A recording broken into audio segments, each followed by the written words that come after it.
하나님의 말씀은 히브리서 11장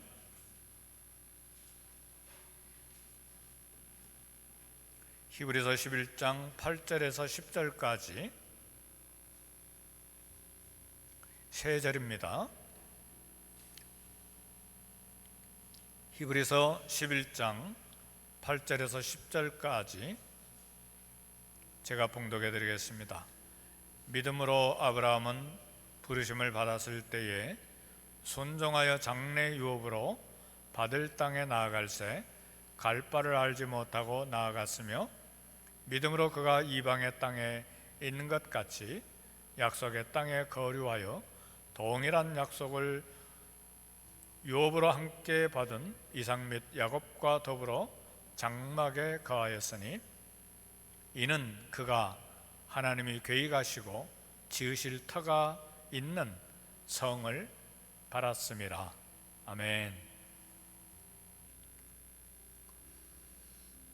서로 인사하시겠습니다. 할렐루야, 반갑습니다.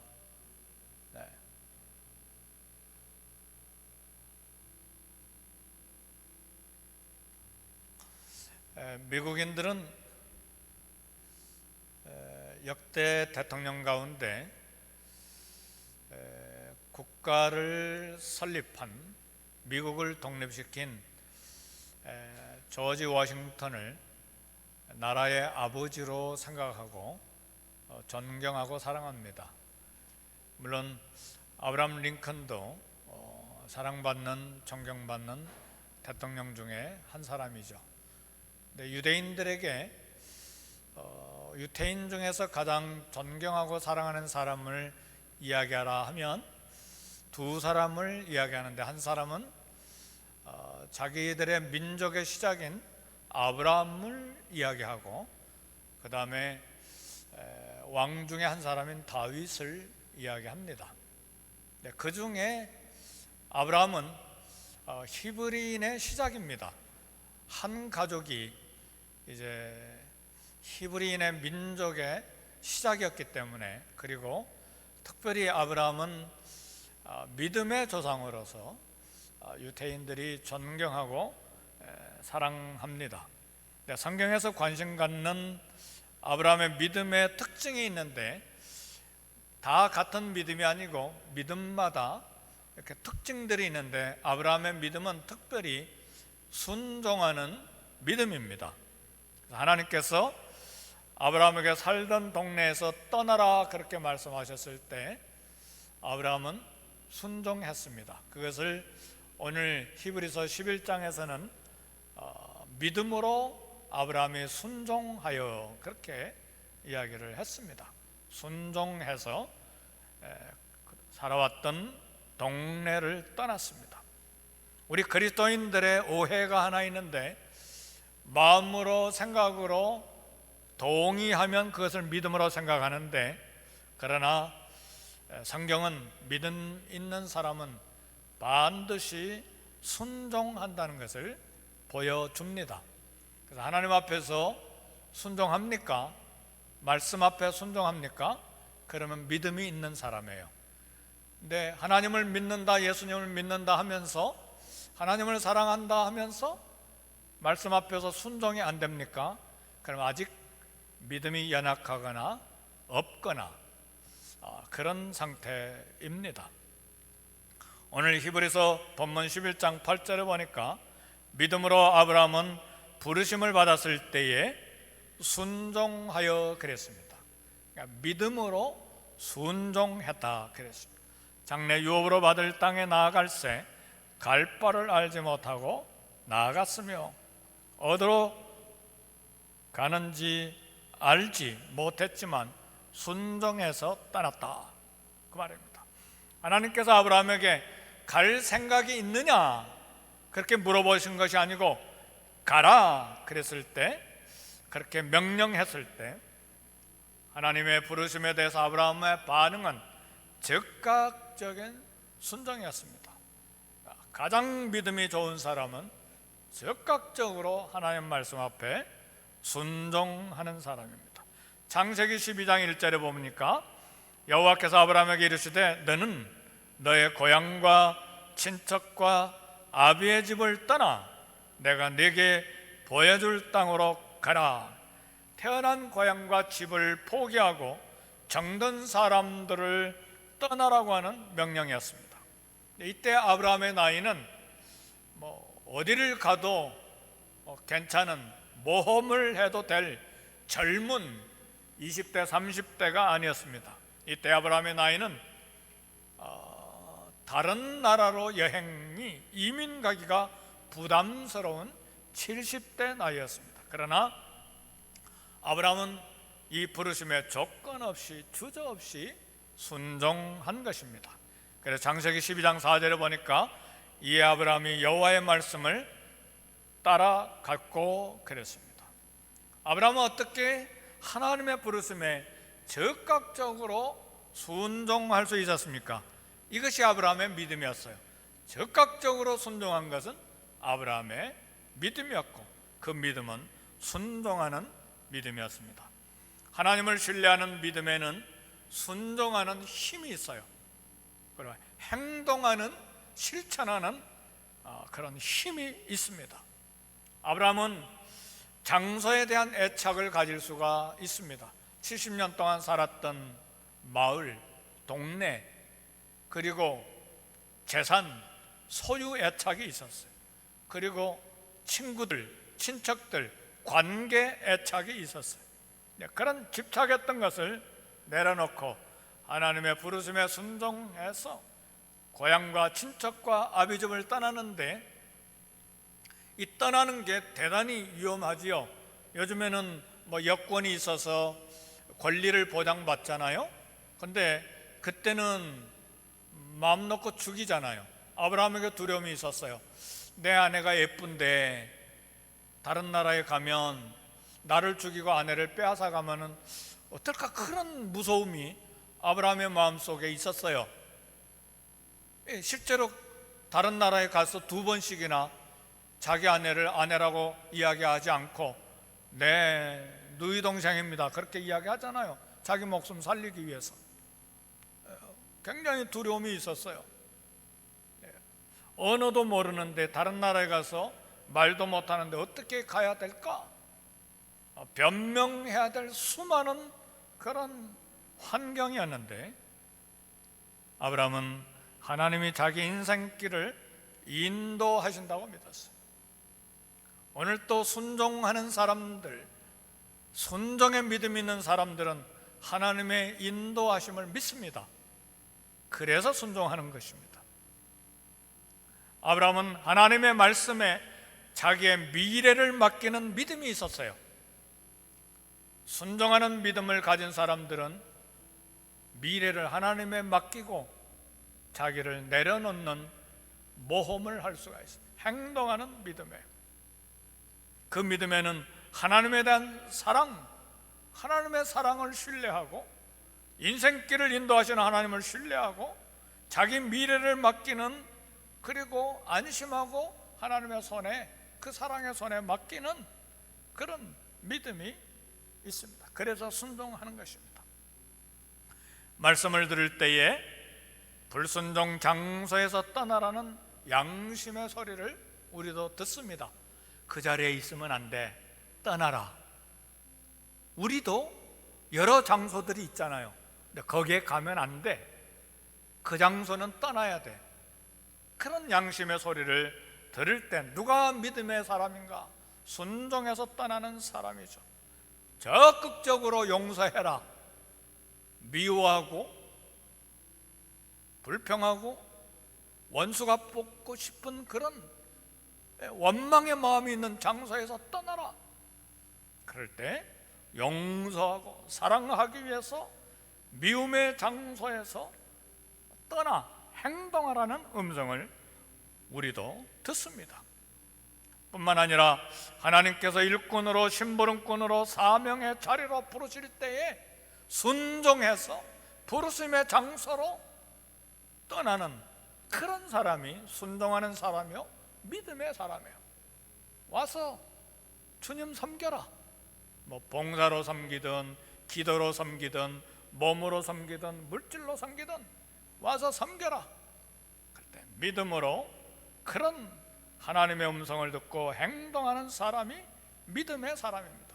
따라서 하나님의 말씀에 우리의 모든 삶과 생각을 다 이렇게 저울에 달아보고 들여다볼 때에 내게 믿음이 있는지 없는지, 아브라함 같은 믿음이 있는지 없는지 다 이렇게 살펴볼 수가 있습니다. 오늘 일부에 배우신 사랑하는 성도 여러분, 하나님께서 부르실 때에 즉각 순종으로 반응할 수 있기를 주의 이름으로 축복합니다. 즉각 순종으로 반응하는 사람이 믿음의 사람이요, 아브라함과 같은 믿음을 가지고 이 땅을 복되게 살 수 있는 성도가 되는 것입니다. 왜 하나님은 아브라함을 고향 친척 아비 집에서 불러내셨습니까? 아니, 고향에서, 친척 집에서, 동네에서, 아버지 집에서 하나님을 믿어도 되는데 왜 불러내셨는가? 하나님은 단순히 가나안 땅을 부동산으로 주시려고 불러내신 것이 아닙니다. 아브라함의 최종 목적지는 팔레스타인 가나안 땅이 아니었습니다. 아브라함에게 최종 목적지는 하나님의 도성 천국이었습니다. 히브리서 오늘 본문 16절에 보면 이제는 더 나은 본향을 사모하니 곧 하늘에 있는 것이라 그랬습니다. 사랑하는 성도 여러분, 우리들의 최종 목적지도 미국 땅이 아니에요.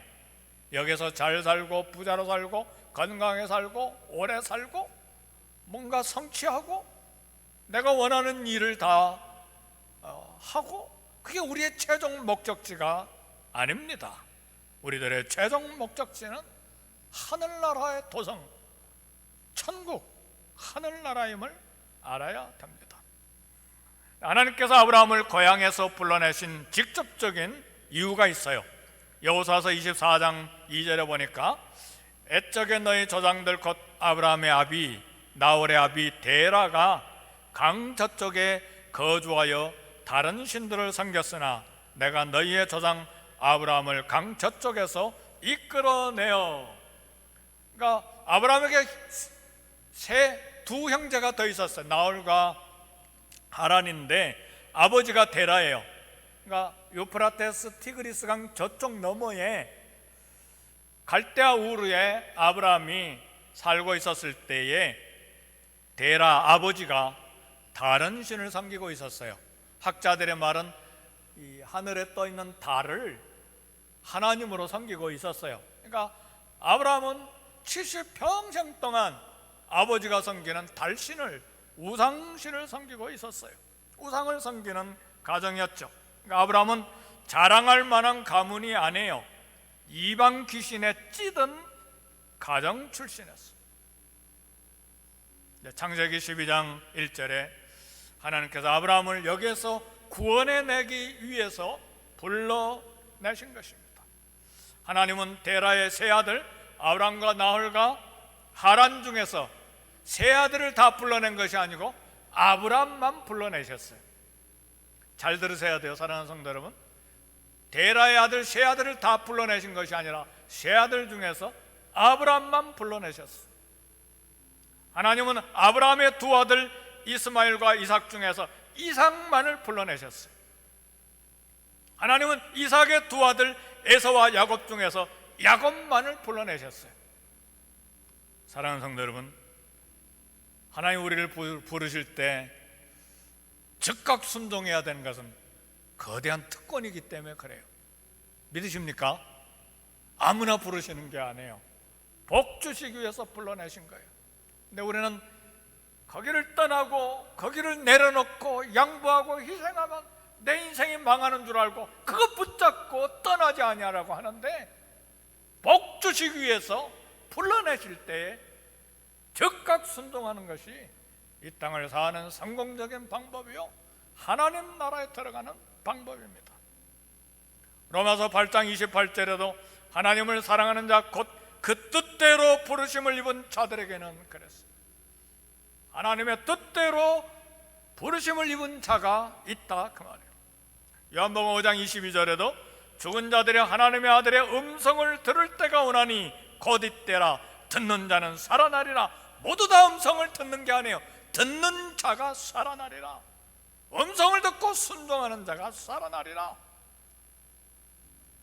하나님은 구원 이후에 죄된 세상에서 우리를 한 사람씩 한 사람씩 불러내십니다. 하나님은 그 기쁘신 뜻대로 하고자 하시는 자를 긍휼히 여기시고 하고자 하시는 자를 강팍하게 만드셔요. 그래서 고린도전서 6장 2절에 보라 지금은 은혜 받을 만한 때요, 보라 지금은 구원의 날이로다. 하나님이 부르실 때가 은혜 받을 때요, 구원의 날이요, 우리의 삶에 하나님 앞에서 성공적으로 살 수 있는 그런 때입니다. 그래서 우리 모두는 하나님이 부르실 때에 즉각 반응하고 순종해야 합니다. 하나님 부르실 때 순종하시기를 주의 이름으로 축복합니다. 소리가 이렇게 작아요. 2005년도에 제가 파사디나에 있는 신학교에서 공부하고 있는데 상당히 오래전이죠. 출석하고 있는 교회 담임 목사님, 또 장로님, 또 선교위원장 몇 분하고 선교지 동남아시아 6개, 6개 나라를 이렇게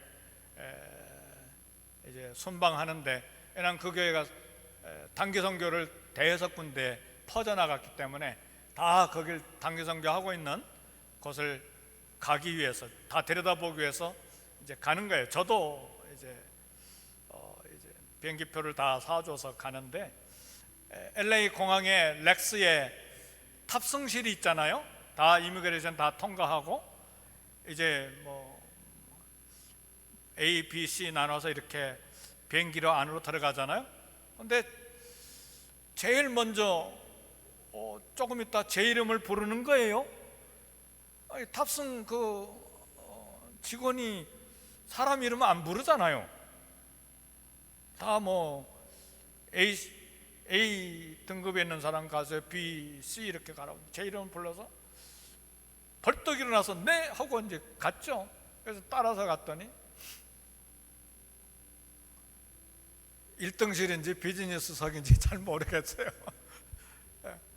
거기에 저를 앉히는 거예요. 가서 보니까 장로님이 앉아 계시는 거예요. 같이 출발했던.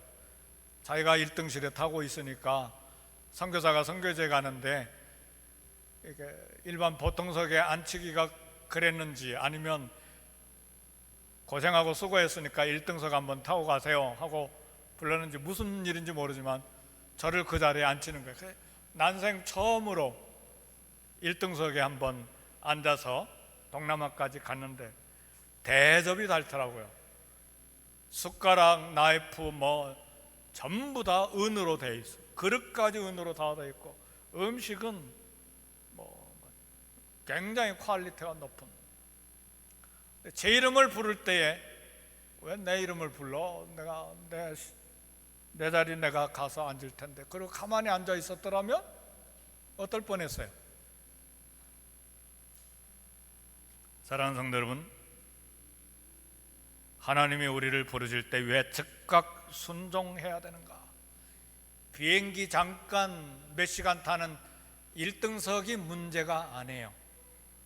하나님 우리를 부르실 때는 그것이 사명의 자리든 희생의 자리든 양보의 자리든 봉사의 자리든 용서의 자리든 사랑하고 베풀어야 될 자리든 아니면 죄악의 자리든 떠나야 될 우상의 자리든 어떤 곳이든 우리를 부르실 때는 1등석 비즈니스석과 관계 비교할 수 없는 아름다운 것이 있기 때문에 우리를 부르시는 거예요.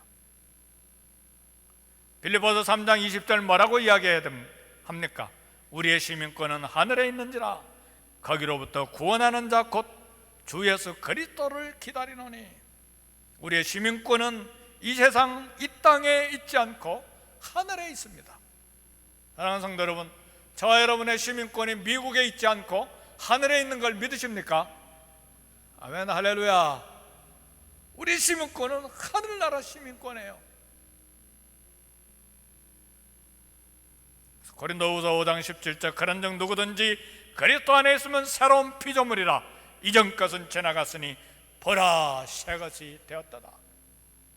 하늘나라 시민권에 의해서 저와 여러분들이 새 것이 되었기 때문에, 하나님 아버지의 가족이 됐기 때문에 우리는 하나님이 부르실 때 즉각 순종으로 반응해야 됩니다. 세상과 제약된 자리에서 떠날 때에 하늘나라의 새로운 가족이 되는 거예요. 아브라함이 가나안 땅을 영원히 살 것으로 생각했다면 가나안 땅에 가서 부동산 구입했을 거예요. 땅도 많이 사고 농장도 구입하고 살 집도 튼튼하게 건축했을 거예요. 그러나 아브라함은 쉽게 세우고 쉽게 정리해서 이동할 수 있는 천막을 치고 살았어요. 아들 이삭도 천막 치고 살고, 손자도 야곱도 천막 치고 살고.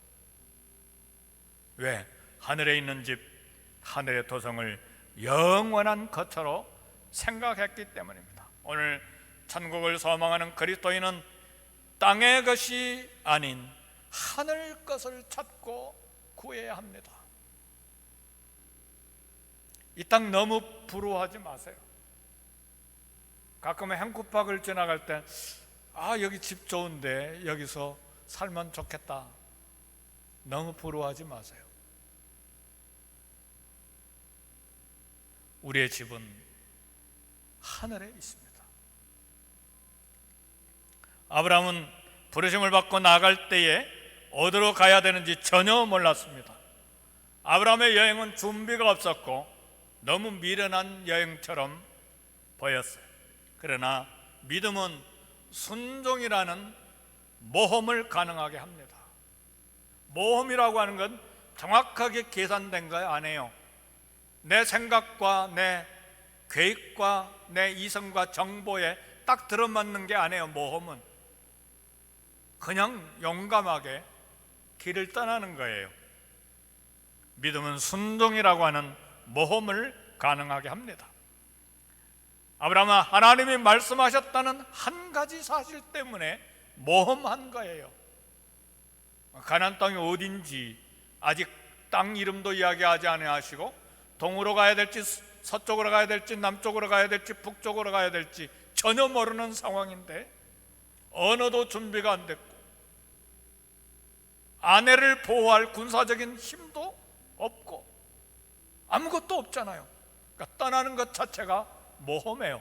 단 한 가지, 하나님이 살아계신다고 하는 믿음이에요. 하나님이 부르셨다고 하는 그 소명이에요. 그래서 소명자는 모험하는 거예요. 그래서 그렇게 순종으로 모험하는 자를 하나님이 쓰시는 거예요.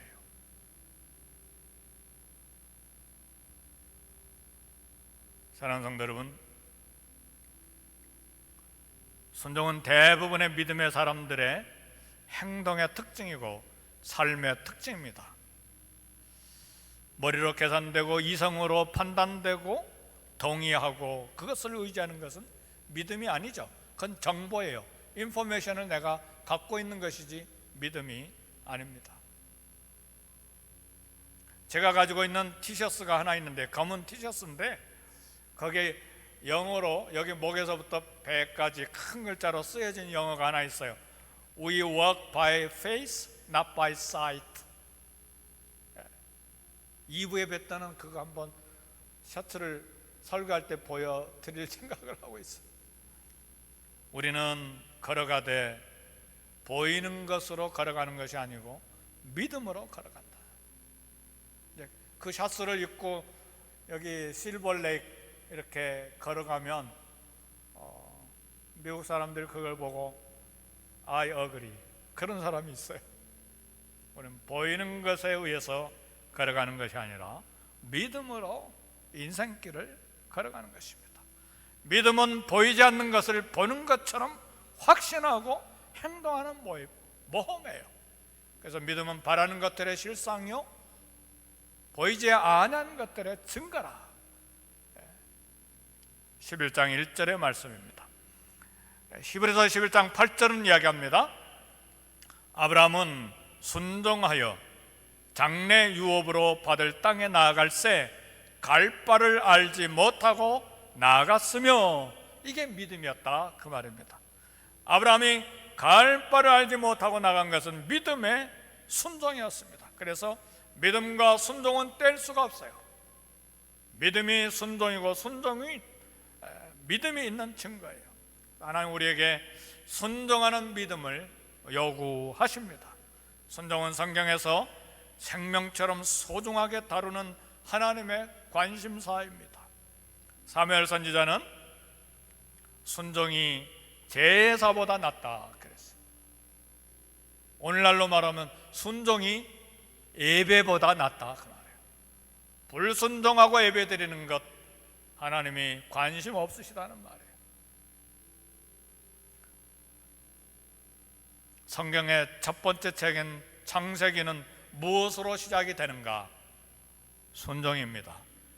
창세기 3장 11절에 보니까 내가 너더러 먹지 말라 명한 그 나무의 실과를 내가 먹었느냐? 불순종했다는 말이에요. 순종을 요구했는데 에덴 동산에서는 믿음을 요구한 것도 아니고 사랑을 요구한 것도 아니고 아무것도 요구되지 않았어요. 에덴 동산에서 거주할 수 있는 유일한 조건은 순종 하나뿐이었어요. 내가 너더러 먹지 말라 명한 그 나무 실과를 내가 먹었느냐? 성경의 마지막 요한계시록 22장 14절에 그 계명을 행하는 자들은 복이 있나니 이는 저희가 생명나무에 나아가며 계명을 행하는 자, 순종하는 자들이죠. 하나님의 은혜와 생명나무에 나아갈 수 있는 길은 순종뿐이었어요. 에덴 동산에서 순종했으면 생명나무 열매를 먹고 영생할 뻔했잖아요. 에덴 동산에서 불순종은 생명나무 가는 길을 막아버린 거예요. 성경의 중간, 창세기와 계시록 중간에 있는 우리 예수님 무엇을 교훈하셨는가? 히브리서 5장 8절 9절은 이야기합니다. 그가 순종함을 배워서 자기를 순종하는 모든 자에게 영원한 구원의 근원이 되시고 예수님조차도 순종함을 배워서 자기를 순종하는 모든 자에게 구원이 되셨다 그랬어요. 성경은 첫 번째 책도 순종, 마지막 요한계시록도 순종, 중간에 계신 예수님도 순종을 말씀하셨어요. 예수님 말씀합니다. 너희가 나를 사랑하면 나의 계명을 지키리라.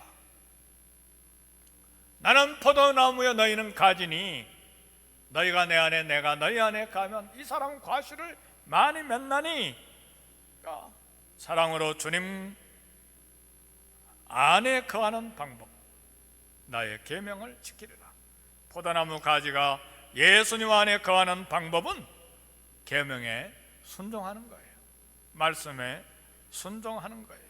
예수님 사랑 안에 거하는 유일한 방법은 하나님 계명 지키는 순종입니다. 어떻게 내가 포도나무 가지로서 포도나무에 붙어 있을까? 궁금하지 않으셨어요? 요한복음 읽으시면서 순종해요. 순종. 성령 충만하기를 원합니까? 날마다 우리는 성령의 충만을 원하는데 그래야 이 땅을 살 수 있잖아요. 하나님은 순종하는 사람에게 성령을 주십니다. 사도행전 5장 32절에 보니까 하나님이 자기를 순종하는 사람에게 주신 성령도 그러하니 누구에게 성령의 충만을 주시는가? 말씀에 순종하는 사람이에요. 하나님을 사랑한다고 생각합니까? 예수님을 사랑한다고 생각합니까? 사랑은 감정이 아니에요. 행동이에요. 순종하는 행동입니다. 요한일서 5장 3절에 하나님을 사랑하는 것은 이것이니 우리가 그의 계명을 지키는 것이라. 말씀을 마칩니다. 히브리서 11장 6절 믿음이 없이는 기쁘시게 할 수 없나니. 우리가 하나님을 기쁘시게 할 수 있는 방법, 순종하는 믿음입니다. 하나님의 은혜와 성령의 축복을 누릴 수 있는 방법도 순종입니다. 순종하는 믿음으로 하나님의 기뻐하시는 사람으로 이 땅을 살아갈 수 있기를 주의 이름으로 축복합니다. 말씀 생각하면서 우리 함께